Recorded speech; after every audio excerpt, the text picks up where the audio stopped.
Shades of Benga Online presents highlights from the story of Kenya's popular music in the 70-year period between the end of the Second World War and 2016. The series draws its inspiration from the definitive book Shades of Benga by Ketable Music. Good evening and welcome to Shades of Benga Online. In this episode, we continue the discussion on Rumba in Nairobi. And to play us in is Orchestra Mangelepa with the number Embakasi. I'm your host, Topi Liambila.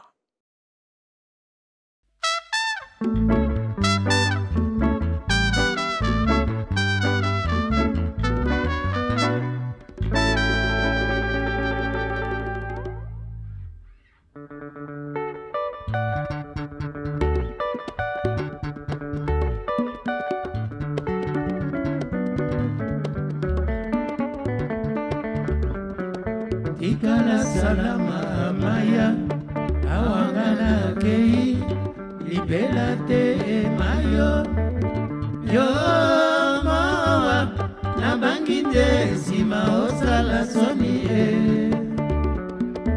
ana yo sulelonde mokolo ya suka maya mangana kei yo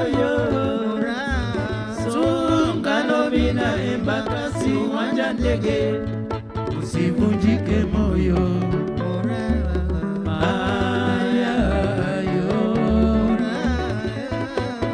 suma susi mwana Kenya mpenzi kwa heri subiri nitarudi yo usiwe na shaka majua ya Kenya maraka hewani safari na ya Kenya safari ni njema moda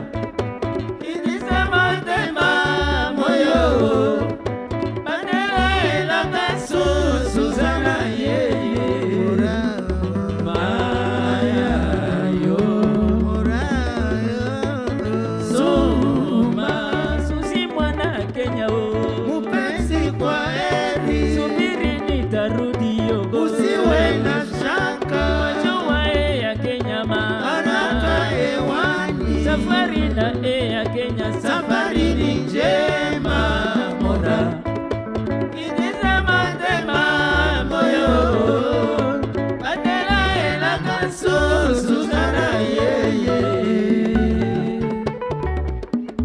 sera sose esela putamu ala mangelepa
Embakasi mina kwenda moyo natizama chini mora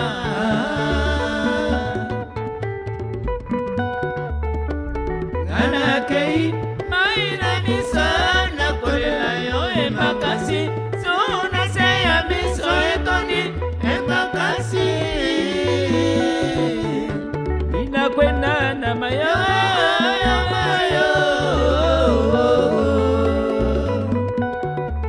natizama juu chini, penzi wangu amebaki pendo pekweso.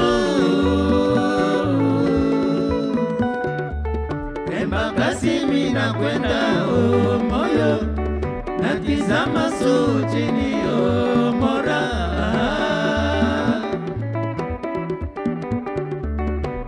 Kanakei maina miso nakolela yo embakasi, sona seya miso etoni embakasi.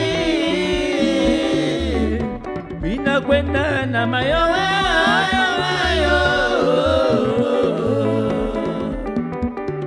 natizama juu chini, penzi wangu amebaki pendo pekweso. Embakasi mina kwenda moyo, natizama juu chini mora. Stand by, kwani penzi wangu dia yokeye yona mawa, kwani penzi wangu dia angana lela upenzi kwani penzi wangu dia denga yokokendo kalagana simama, kwani penzi wangu dia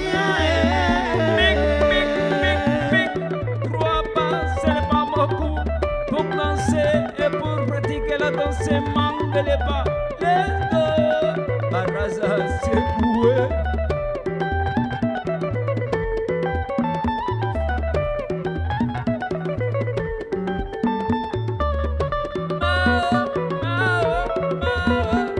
Oh, les capitaines vont se lancer sans mille.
natizama suu chini, penzi wangu amebaki pendo pevu.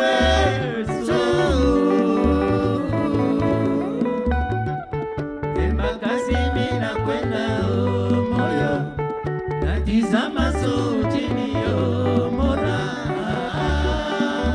Stand by. Wewe mpenzi wangu okay, yona mawa. Wewe mpenzi wangu benga yoko kendo, alakana si mama. Wewe mpenzi wangu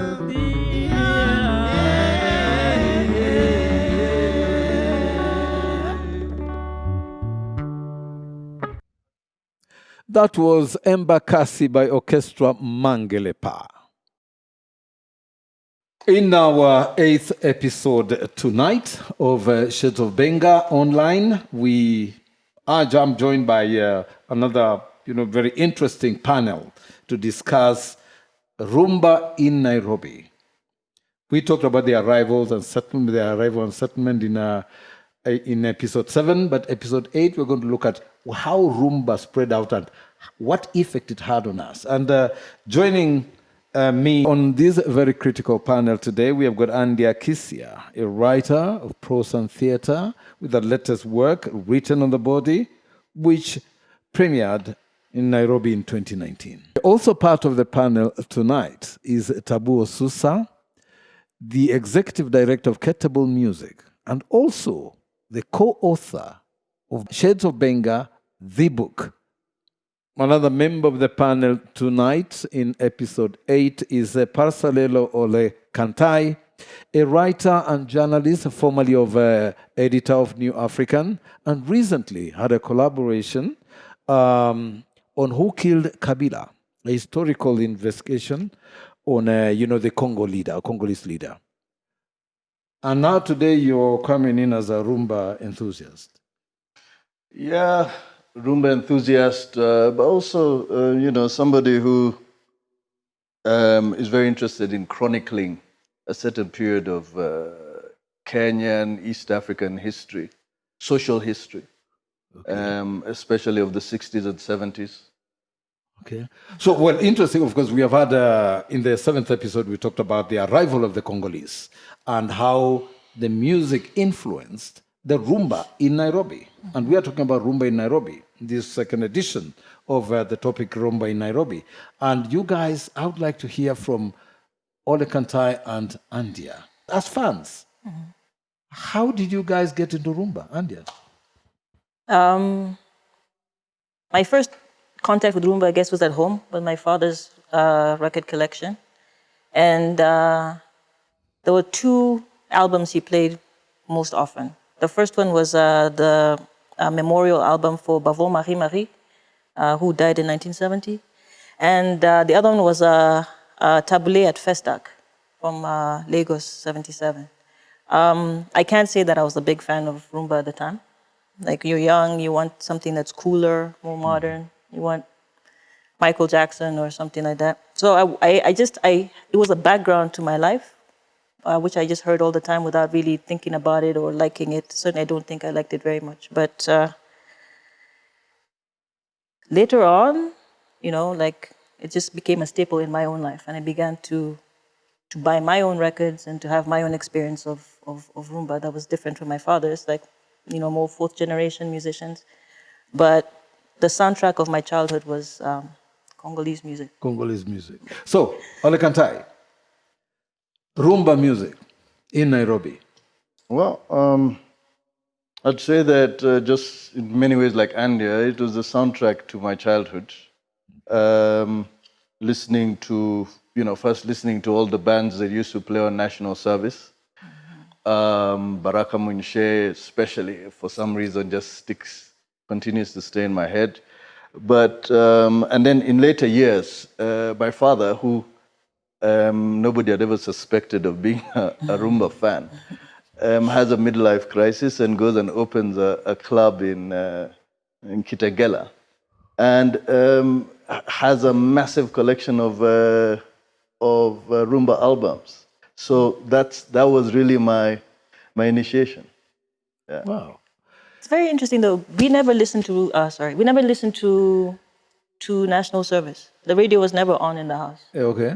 It was Yeah, just that's at your place. Yeah, it was just the vinyls. Okay. Saturday afternoon, the weekend, off from work, opened the big cabinet with the Akai record player, which he still has, and that was it. Yeah, it's interesting how people get into. I mean, Tabu probably would also give us your experience, but for me, because like most of Western Kenya,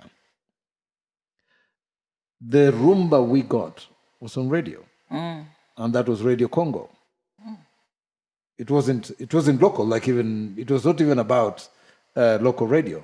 Local radio never played as much rumbas, but you would find like there was a Radio Congo which was playing rumba music 24/7. Anytime you tuned in, I don't know, Tabu, you must have you probably had that kind of experience as well. Why do you think? Because they have given a very different perspective on how they got into rumba. Your take? Well, how I got into rumba? Huh? I think mine was quite a different experience because after my high school, I went straight to Congo. So I went to look for rumba All right. in Kinshasa, Okay. where I lived for over 4 years.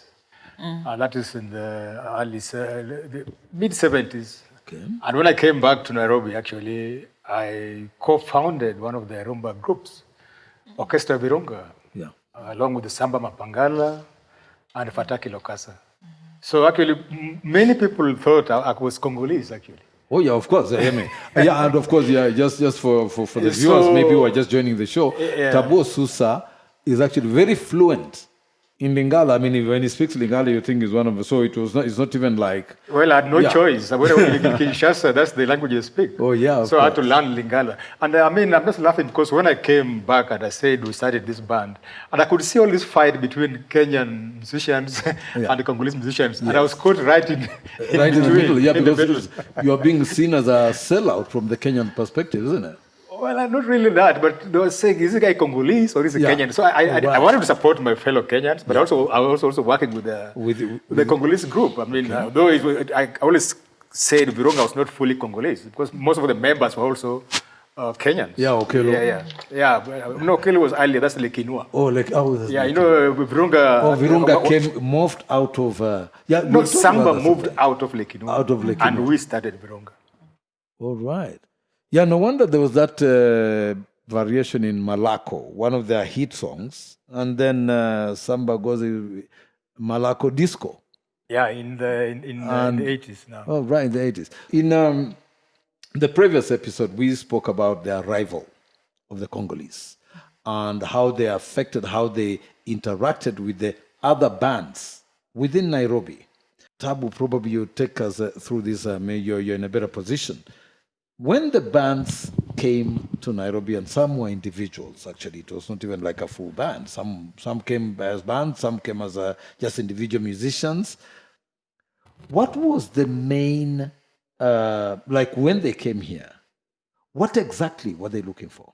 I guess when most of the Congolese musicians came to Nairobi, they were looking for greener pastures. Okay. Because, you know, I told you I lived in Kinshasa. Yes. And the competition there is really, really tough. Nearly everybody is a musician in Kinshasa. So I think the best way, some of them just said, look, hey, let me go elsewhere. Some moved to Abidjan, and that's why another base from Kinshasa. Others came to East Africa. Others went to, East Africa and Kenya, as I said earlier, via Tanzania, also via Uganda. Yeah, Uganda. But actually, I think they were happy because, as I said earlier, there were better recording facilities in Nairobi. So they settled, and they had ready funds because Kenyans, as opposed to other nationalities, had already had the culture of rumba, as I told you, from the days of Ndikonde. So it was something that they adapted to very easily. As opposed to maybe in West Africa, I'm talking about like Western African countries, they've got their own kind of music, and I don't think they really they have embraced rumba very much. But East Africa had a rumba culture. Well, I think it's also, I mean, it's also useful to add that, I mean, rumba and Congolese music being kind of at the centerpiece of a kind of African popular culture after independence. You know, this music was became very well established in those years that we're talking about, the 60s and the 70s. The bands were household names.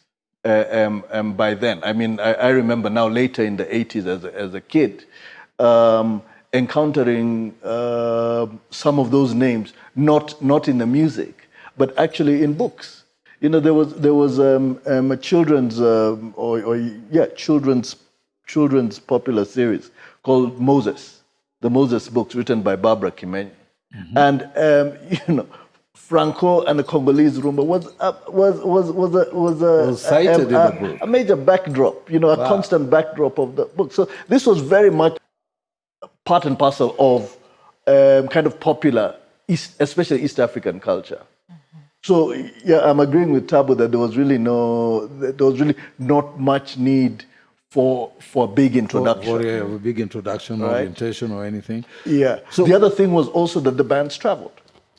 I mean, I think a major feature of these bands was how much they traveled outside their locales. You know, they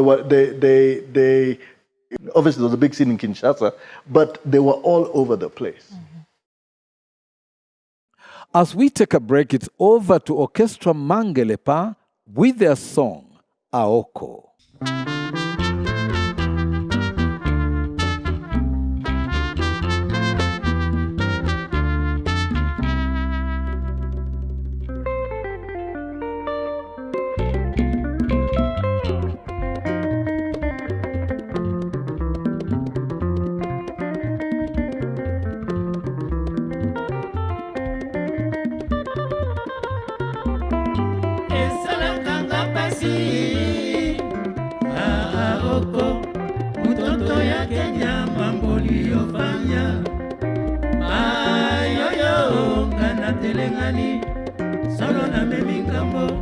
Solo na memingambo Aoko, siku ya kwanza tulipata nama, roho ilipasuka, nikauliza kama umeolewa, wakanieleza nijaribu bahati yangu.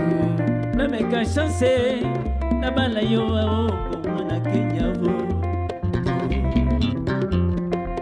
Siku tarudi mama na Kongo, tukamatane moja kwa moja, nionyeshe wazazi nazwima singa inalingaka mayoyo Aoko.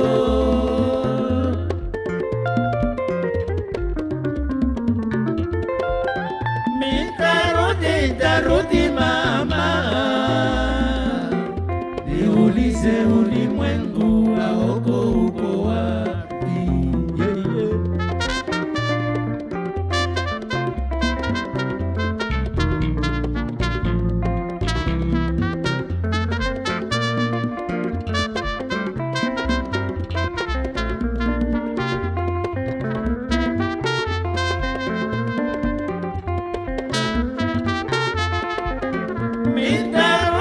Tarudi mama, niulize ulimwengu Aoko uko wapi?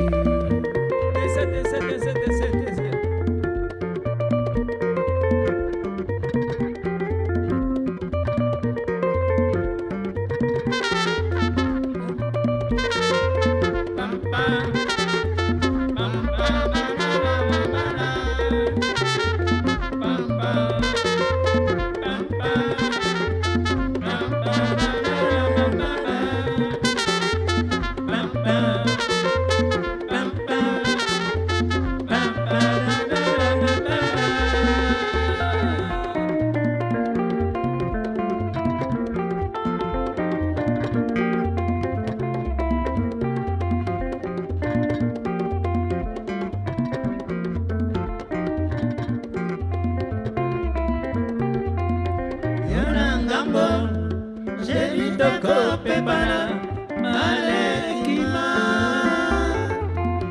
Yonanga Sheri toko pepana malekima. Sheri yoko pepangai loboko. Aoko yoko pepangai loboko. Aoko mama ozali kaka sende konangai. Kasi bikolo nde kamola bisogo. Yonanga mbonga epe nanga mbongo. Yonanga mbonga epe nanga mbongo. Maleki mama.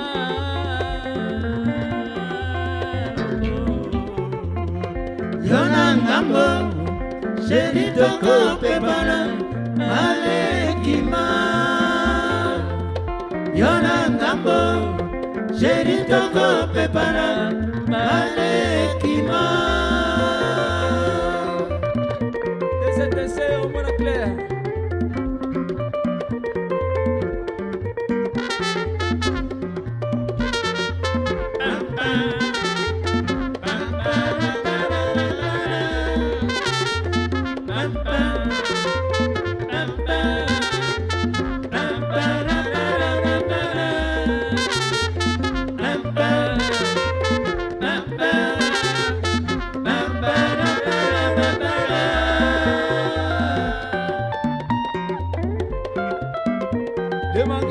La mangele pisa on sait.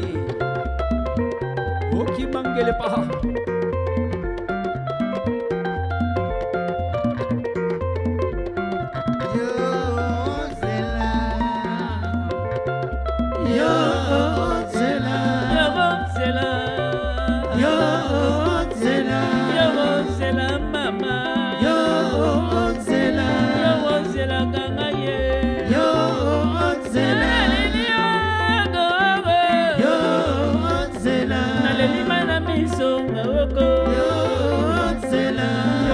Zela mama yo zela unongo jenga ukulile yo wala kisanga na misonya babojo yo zela yo zela yo zela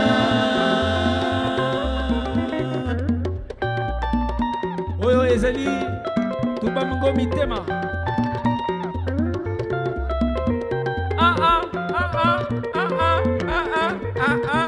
we mama, ukakamate mamangele baba fasi ya mokole. Bamba.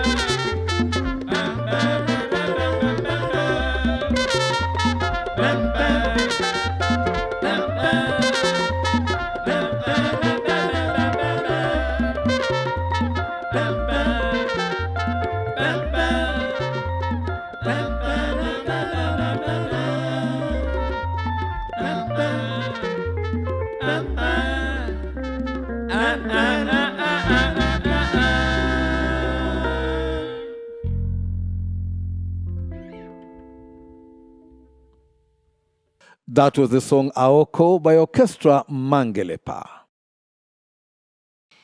We have seen that, radio, before even the Congolese came in, we had already been introduced very quietly through vinyl on the Congolese, on the Rumba music. So Rumba was here. But when these people finally came here, the settlement, Tabu, you are running a band during those very critical times. What made it so easy for the Congolese, apart from the fact that, the fans had already heard about their music? What other factors do you think contributed to making these guys feel at home? Well, as I said earlier, already they had ready fans, and they were also very professional in their approach to music. So I remember what Charlie said earlier on. These guys, they dressed flashy, showmanship that they had actually endeared them more to fans. So it was easier for them. I think the competition in Nairobi was less than what they had in Kinshasa. And that's why they survived here. Though also the reason why they really came to Nairobi, some of them didn't stay. They used Nairobi like a stepping stone to Europe. So some of them went to France via Nairobi, some of them went to the UK via Nairobi, even the US via Nairobi. So it was easier for them actually to move on.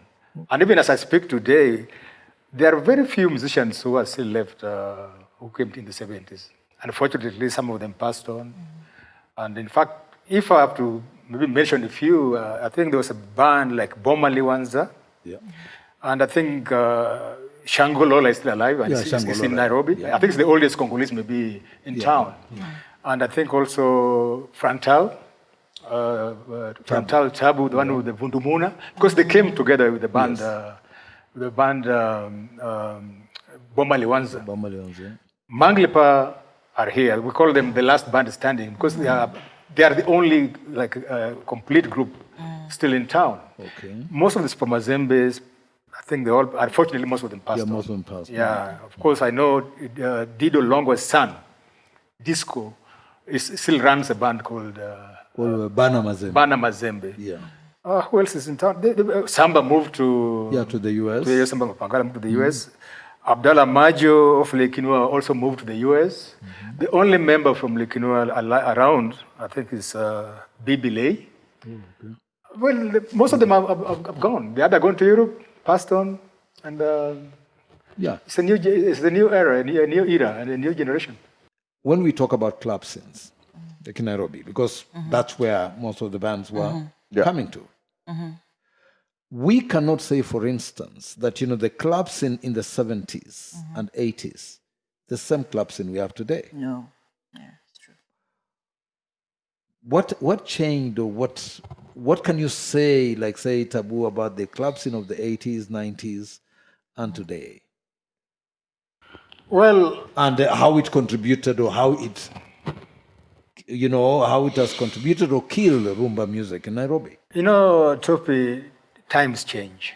When we were talking about clubs in the 1970s, remember Charlie earlier said that they used to have a big band, 15 people, and stuff like that, a full band, wind section and everything.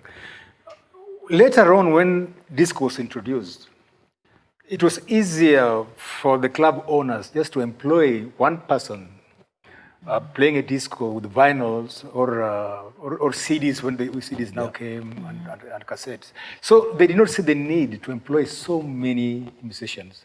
And of course that killed the music because musicians were not earning any money. So and if you're not earning any money, so it means you cannot be more creative. They stopped recording and stuff like that. So that was actually, I think, the problem that arose because of disco. But somehow, the live scene didn't completely die. I remember even today, there are a lot of clubs that still play rumba.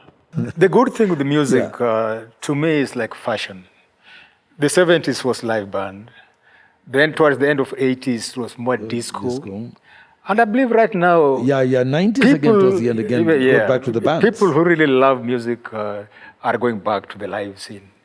In terms of the economies of bands and of music at the time, in the 70s, you're talking about the 70s, we know that the 70s was the golden age of the big bands, of the orchestras. At the same time, wasn't it also a golden age for the record labels based in a place in Nairobi specifically? So how did things change in terms of the economies of music in Nairobi? I think things changed in the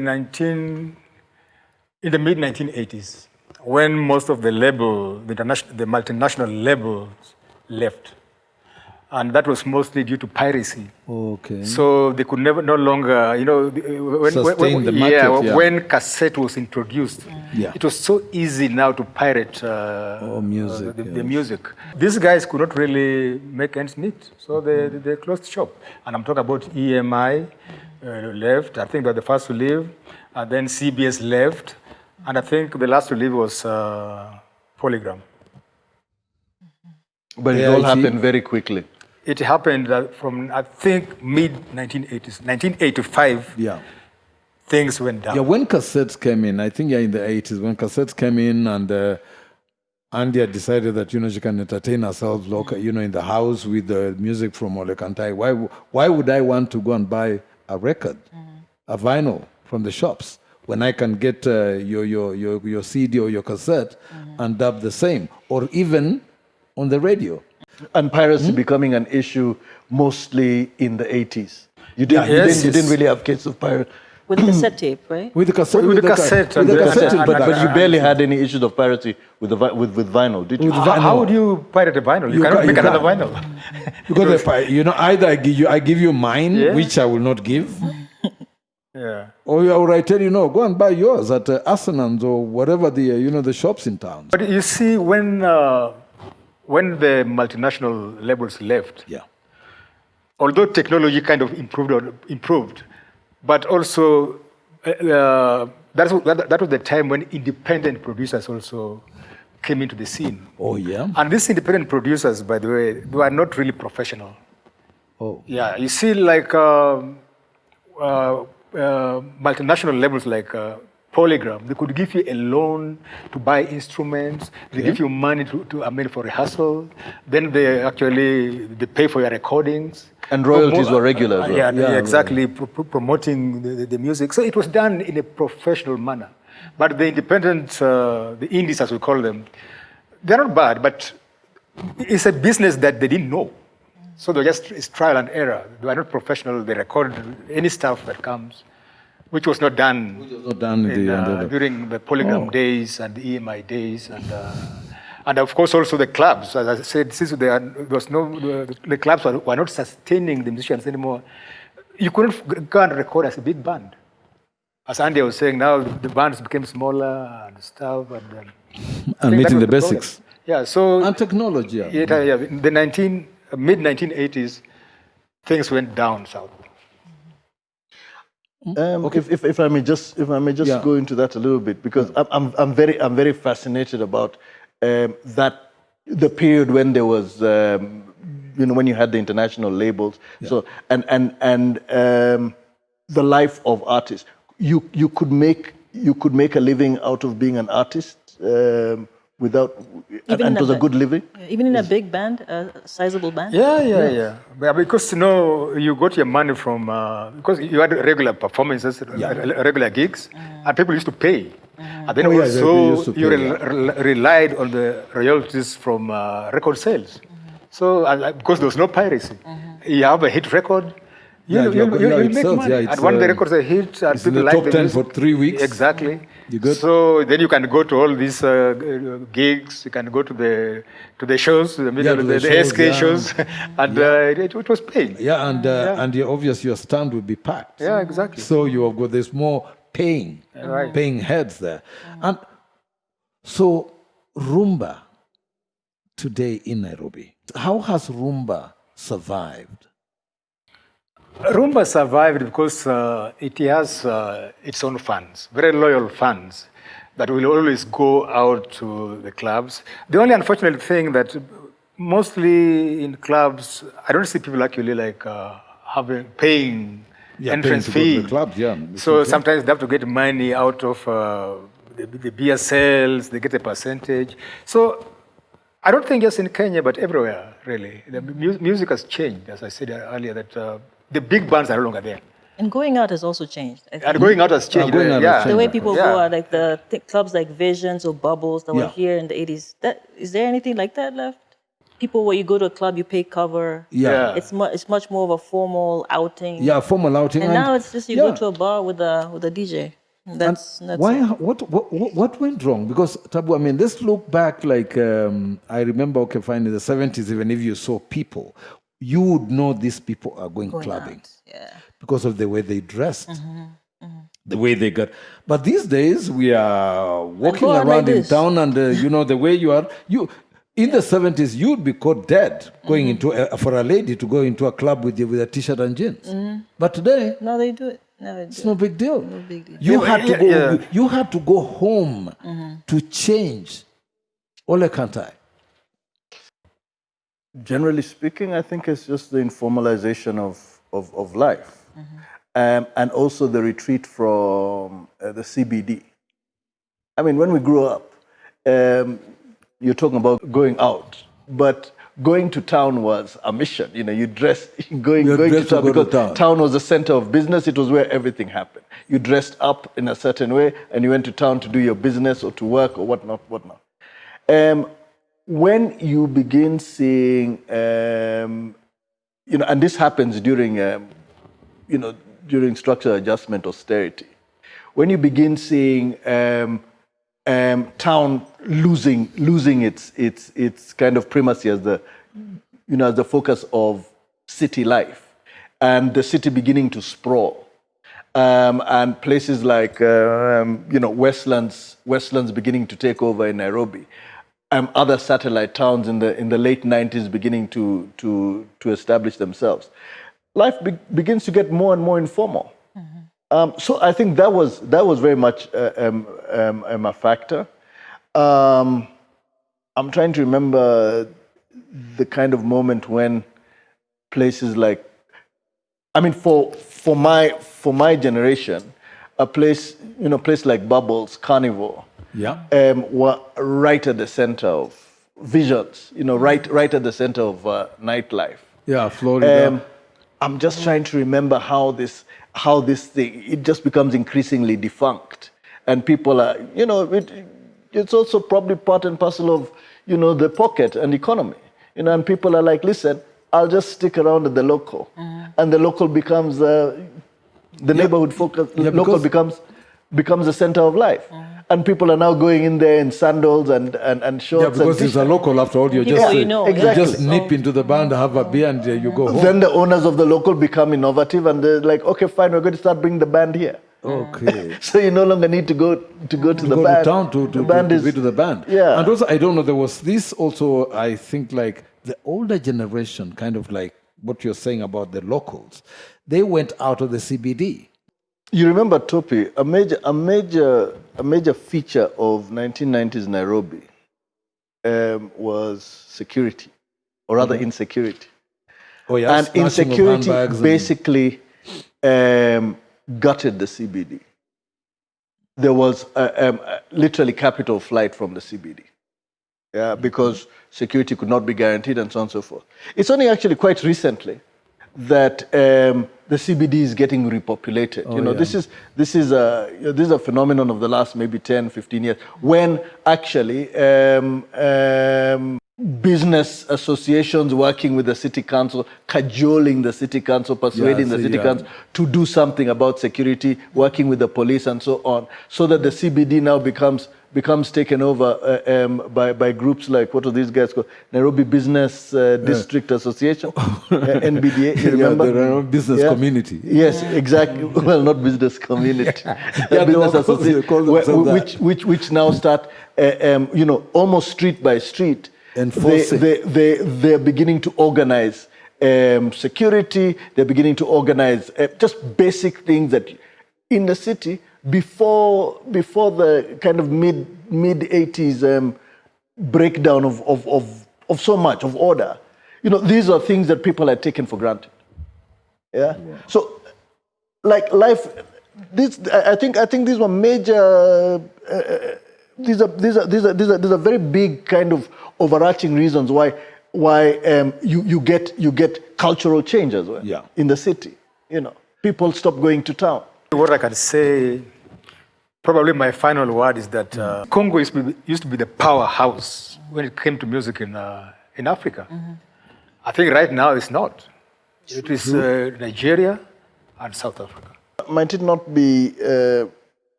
perhaps closer to it to say that Rumba has definitely been nudged off the mainstream? It is a generational thing. Okay. And every generation has got its preference. Mm-hmm. And the current generation, I don't think Rumba is their preferred genre. It's clear that Rumba, like any other musical genre, has had its challenges. And of course, we have seen how reggae has evolved over the years. And for the Rumba enthusiasts, maybe that we have gotten to a level, like, as Tabu rightly said, Rumba is at a crossroad. And how it survives today and tomorrow and into the future will entirely depend on how the producers, how the artists who play Rumba will take it. And of course, for the fans, I believe that, for those diehard Rumba fans, it will always be Rumba, either way, day or night. So, on that note, I'd like to thank my panelists today, Andy Akisia for joining us, Tabu Susa as usual, our main element, and Ole Kantai. Thank you so much for coming in tonight. To play us out is Orchestra Mangelepa with their song Nyako Konya. I've been your host, Topi Liambila.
Kene.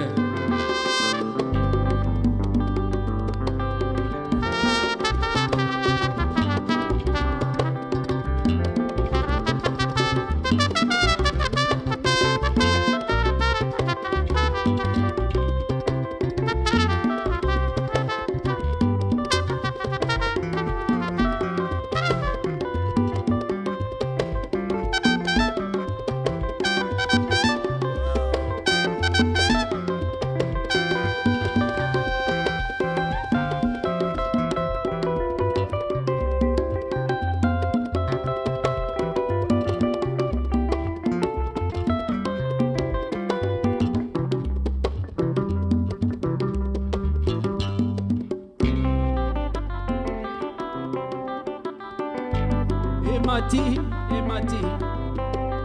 Yoka premier parti yang wana e. Mr. Kabila, bengela ngano klar ako exhibe na ndenge mangele pako. Exhibe, pratique, mangele pa. Wapi Vincent Aneka? Yako exhibe na mangele pako. Voilà que vous me quoi kakadi yoka. Yoka ele petit. Voilà que venga yo vie na ndenge na yo. Jimmy Ochola, tena mangele pa.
The journey through Shades of Benga continues. Please subscribe to our YouTube channel and follow us on our social media platforms for the next episodes.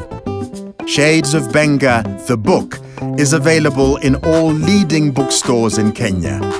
Get your copy for this and other stories in full. Mambo vipi?